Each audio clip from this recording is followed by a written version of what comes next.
All right. Well, this is an interesting article from a blog, Rick Clark. He's a well-known contributor to this podcast, both in person and in his various articles. And it's called Predicting Yield.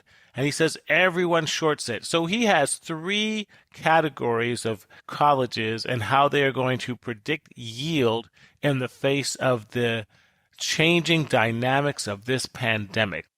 I think it's important. I never want to assume everybody knows what yield is. Yes. So yield is just the percentage of accepted applicants that choose to enroll. So if you're a college and you admit 100 kids, how many of them submit deposits, and plan on coming?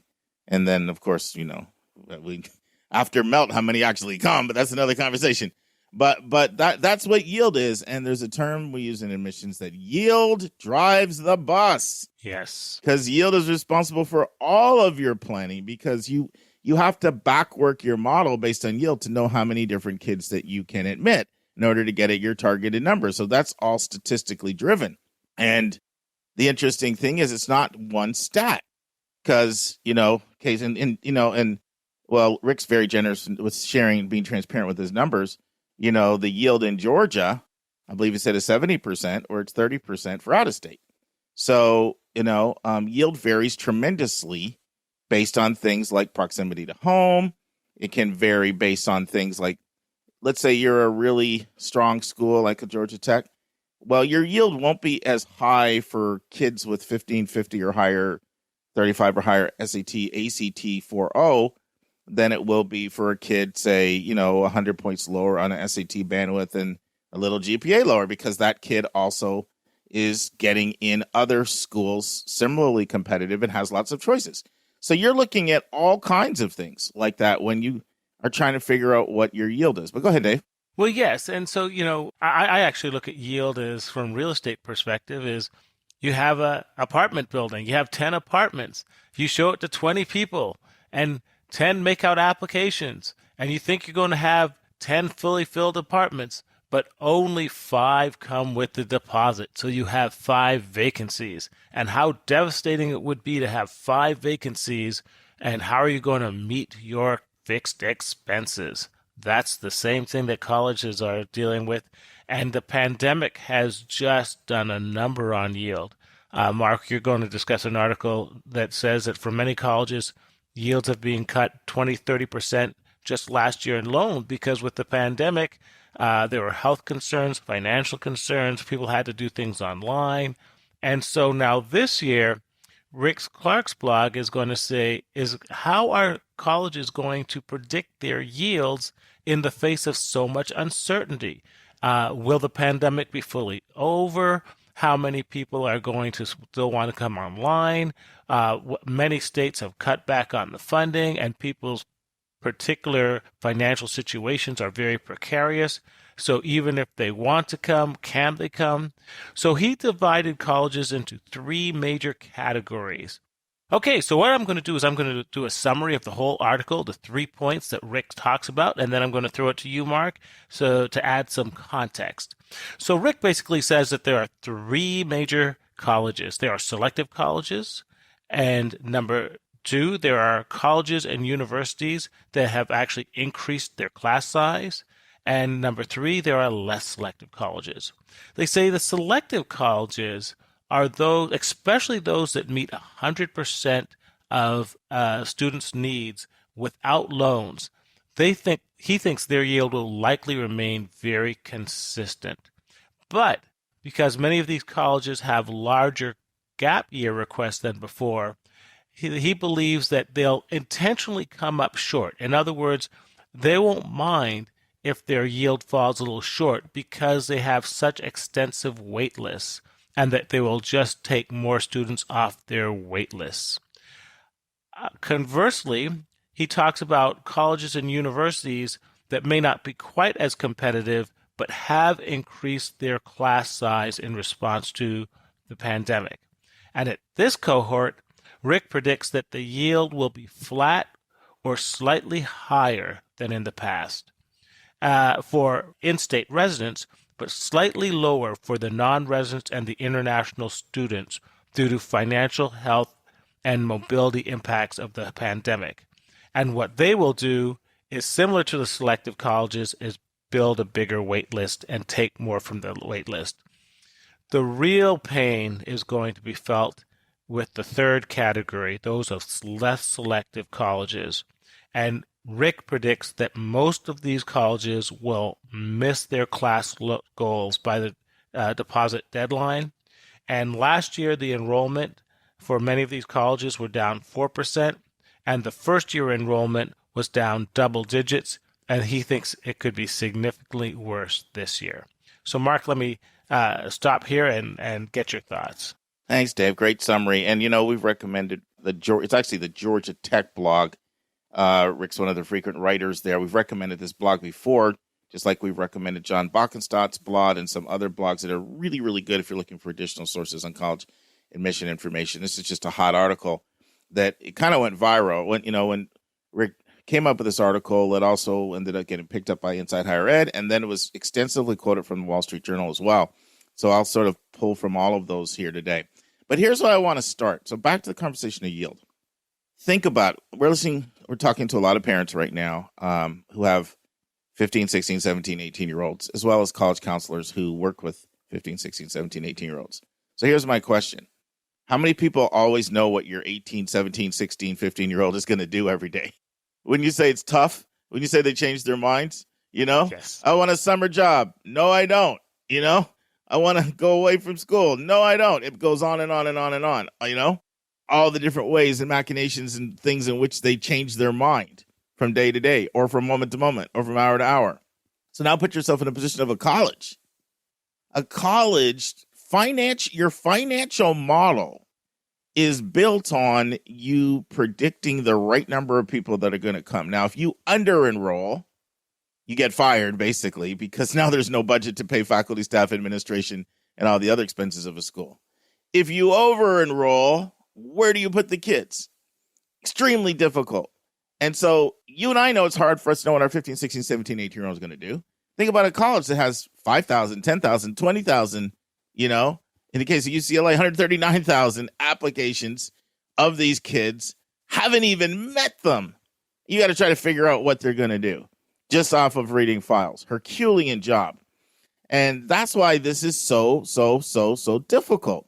And I'm just going to share a couple quick stories to talk about how difficult it is. One of the first articles Anika and I ever discussed on the podcast, it might be episode 1, 2, or 3, maybe even episode 1. It's one of the very first one. Talked about how UC Irvine over-enrolled 700 kids. And what are they going to do? Oh, my goodness. With these 700 kids. Back in 2019, Virginia Tech over-enrolled 1,000 kids. This is really a problem. Some schools take out hotels. Some schools incentivize kids and literally say, we'll give you $2,500 extra scholarship money if you'll come in the spring. There's all kinds of things schools do. Not going to rehash that right now. When we had Greg Roberts, Dean of Admission at University of Virginia, on the podcast, he was on episode 76 to 79. Greg's a stud. It's a guy with extensive admission experience at Emory, extensive admission experience at Georgetown, extensive admission experience at a private K-12 school called Woodward Academy here in Atlanta, as well as more than a decade at UVA. And what did he say? We over-enrolled in 2019. What did he say? I'm not very good at this. What did he say? It is. That's Chicago. Yeah. That's right. I should have let it just play in the background and made a comment. Chicago sounds, proof Dave's in the hood. Yeah, no, that's we call it sounds of nature. Yeah, there you go. Sounds of nature. Proof Dave's in the hood. They're not too far from it. So what did Greg Roberts say on the podcast? He said, I'm not very good at this. He said, I'm actually looking at bringing a data scientist on our staff for consultation because it is that hard for schools to figure out what decisions kids are going to make and how to get that exact number right, predicting who's going to come and who's not going to come. And then earlier this year, I referred to a conversation I had with a senior admission officer at Yale. I can't mention her name because I never asked her permission to do so. But I challenged her and said, Princeton got rid of single choice early action. Are you going to do it? And she said, oh, my goodness, no, Mark, there's no way we're going to do it. Now, I talked about how she said 90% of kids that apply single choice early action, we yield. And that's important. But what she also went on to say, she said, this is a year where we're going test optional. Test optional has proven historically to give you 8% more applications. It turned out to be more than that for them. And to do that combined with getting rid of single choice early action, she said, I don't even know how in the world we could do enrollment management and get that number right and predict the right number of kids that are going to come in. So I'm saying all this is it's extraordinarily different, Herculean task for colleges to get this number right. On top of that, Dave referenced this, yields have been going down. So historically, if you go back to 2007, colleges yielded 48% of the kids they admitted. So they almost got 1 and 2.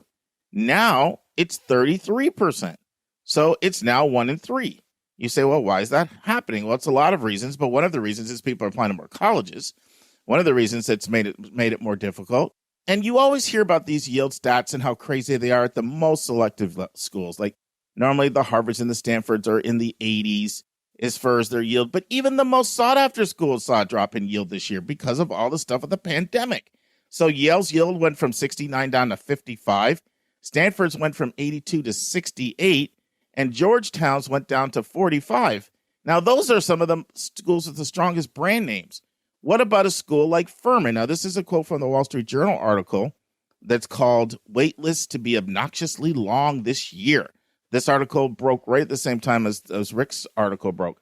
Here's a quote. It says, before the 2008 recession, the yield rate at Furman in South Carolina was in the low to mid-30s.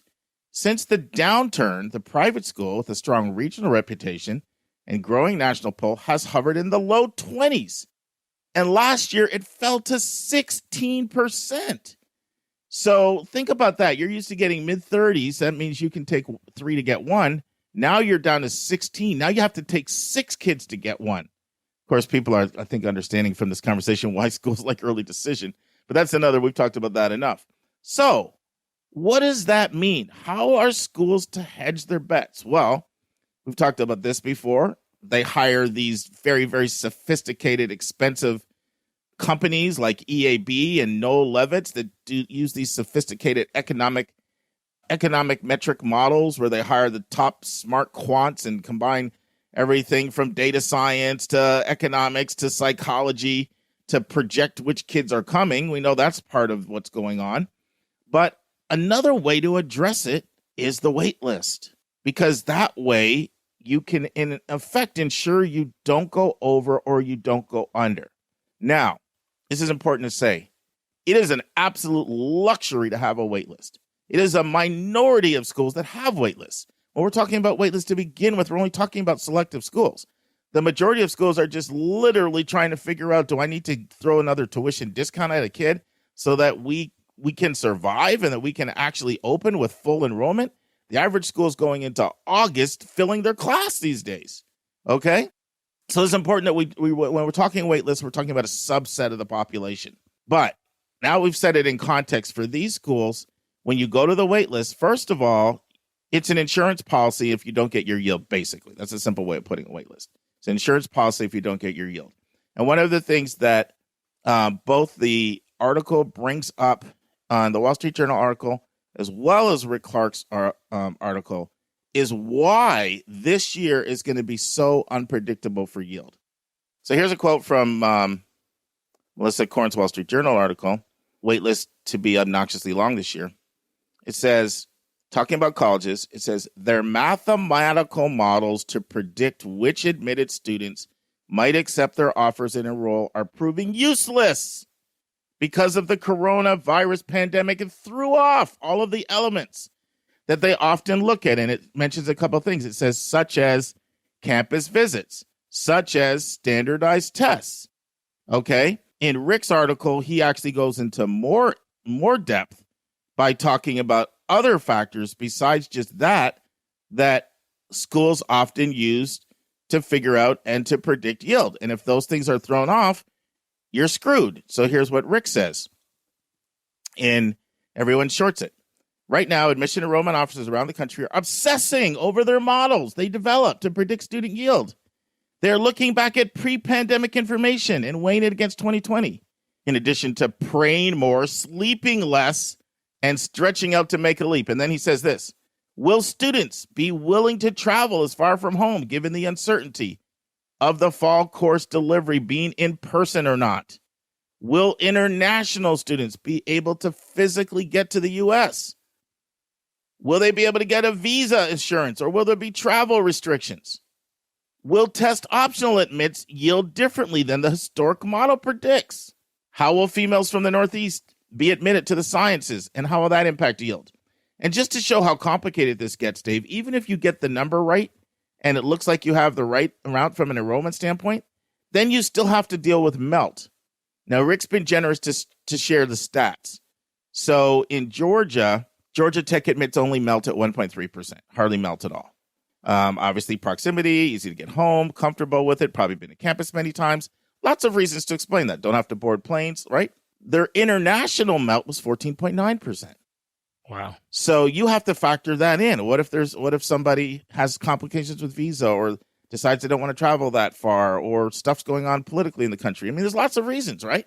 And so for all of these reasons, this is going to be a very, very, very difficult year. And the conservative way for selective schools to play it is, if you're thinking about admitting a kid that you think might over-enroll you or throw your numbers off, waitlist them. And then through the waitlist process, students have to reaffirm whether they want to stay on the waitlist. And then through communication, through a reaffirmation of interest letters, students can let you know whether or not they're planning on coming. And it's pretty safe. You pretty much know if you're plucking somebody off, if you're communicating with them, they're going to come because they're letting you know that they'll come. And that's one way for schools to keep their admit rates down and not over-enroll. So I said all that to say, with all of the unpredictable factors this year, it's almost inevitable that wait lists are going to be extremely long. Schools will play it close to the vest because nobody wants the problems UC Irvine had, Virginia Tech had, Virginia had when they over-enrolled, and nobody wants to under-enroll. Anyway, thoughts, Dave? Well, yes, and I think what was interesting from both these articles is how waitlist contributes to the summer melt. Because, of course, if more people are drawing off the waitlist, what they're actually doing is poaching, most likely, kids that have already committed to another school. Yeah. So here you are, state U, thinking maybe even in August, man, we only have a week to go. These kids are coming. We're all set. And along comes a selective college B that decides, hey, guys, we need one or two more people to take off the wait list. Well, they're taking your student off your commitment to fill their class. So their late waitlist decisions are causing your late summer pain. It's like a cascade of pain. Absolutely. It's a domino effect. And you remember, Dave, how I reacted when the Department of Justice got involved, and it literally changed NACAC's rules, and it gave a college permission to aggressively recruit kids that were already admitted. Correct. So in the past, if you didn't want to go to your school, you could always reach out to a school. You always had the ability to do that. But it was a gentleman's agreement, and it was a NACAC violation. If you know somebody's enrolled somewhere else, you can't aggressively recruit them. That's right. And on top of all that, the Department of Justice came in and said, no, that's introducing some competitive factors that are a disservice to the freedom of the individual. Meanwhile, it puts colleges in just an incredible bind. How in the world are you supposed to run your budget, let alone do things like run orientation, fill classes, and this, that, the other, if late in August, people are popping off your wait list, going other places, especially because they're being aggressively recruited, maybe money thrown at them. You could just see all the cascade of pain. So I think we've covered everything, Dave. What do you want to summarize everything for us? Yeah, bottom line is the power is more than ever in many ways in the students. Sure, it does mean that your chances of getting waitlisted at selective and sort of selective colleges is somewhat greater. That is true. And Rick Clark did talk about some of the things you had to do if you were waitlisted, which was don't freak out, be polite, ask questions, etc. But what it also means is that late in the course of the summer, there's probably going to be an unusual array of choices for the student who, for whatever reason, has not made up their mind or may need the benefit of choosing late in the college. And you might find a lot of gems in that process because at the end of the day, the colleges need the students far more than the students need the colleges. Yeah, and by the way, Rick did an interview for us on what to do if you're on the wait list. You can just go to yourclausebondkid.com, put in Rick Clark, and you'll pull up and see that. I want to say, I think it was episode 48 or 49, if you want to hear him talk for 20 to 30 minutes on that topic. But a couple of things I thought of that are worth sharing. One, throw out the statistical models you're looking at as students as well. I know a lot of students are looking at Naviance, and they're looking at scatter plots and scattergrams, and they're trying to interpret based on who got in previous years from their school with certain test scores and GPA bandwidths, who's likely to be admitted this year. You can throw that stuff out. This is a very, very different year. It statistically is, for all the reasons we've mentioned, it is going to be an anomaly. And so don't rely on that stuff. If you think that stuff's gospel, you're probably in for a surprise. At the most selective schools, they're gonna be the most conservative because of the unpredictable factors here, and because they have the ability to have an extremely strong wait list. We've mentioned this before. Their denies and their wait lists are very similar academically to their admits, other than the bottom 10 to 20%. So they have an exceptionally strong bench. So it kind of is in their best interest to go to the wait list. And they also have the brand strength in the marketplace that people will wait around to decide to see if they'll get off.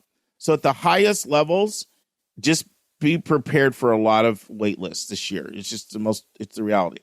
Now, ever play that game Musical Chairs, Dave, where everybody moves around and there's a missing chair and then all of a sudden you move around? Remember that back as a kid? That's right. So there's going to be all kind of moving parts flying around. So, if you can stay patient, and especially if you acknowledge that there's some great schools on your list that aren't necessarily the hardest to get in, there are going to be opportunities for those who are patient.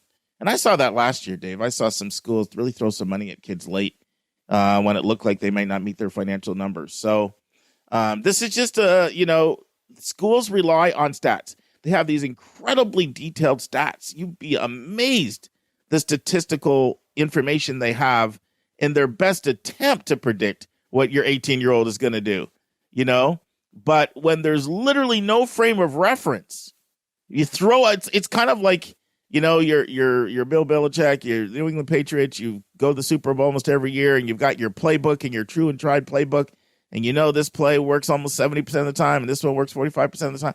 And then all of a sudden, before the Super Bowl, you don't have your playbook. There's no playbook, There's no playbook.